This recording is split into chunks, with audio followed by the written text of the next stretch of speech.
Jeg vil gerne starte med at tale om noget, der interesserer damerne. Sex and the City. Hvad siger I, tøser?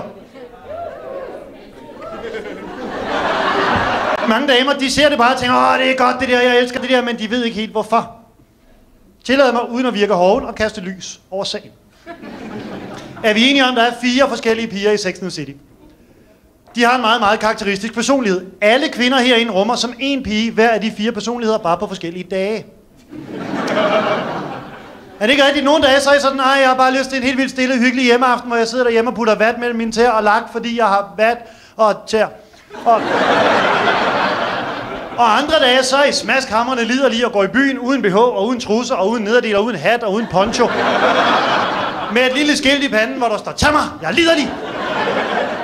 Og andre dage så er I bare lidt røvsyge og rødhåret. Det er jo fordi, I kan genkende jer selv i pigerne på skærmen. Det er jo den identifikation, der fungerer. Og det giver jo alle mænd herinde svar på, hvorfor vi havde en periode, hvor vi var helt vilde med Ninja Turtles. Er det ikke rigtigt? Jo.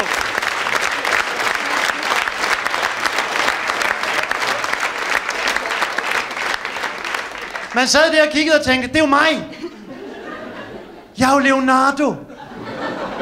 Det er jo derfor, jeg har det sådan indeni. Dagen efter Raphael, 3. dag, en klam gammel rotte i en badekåbe.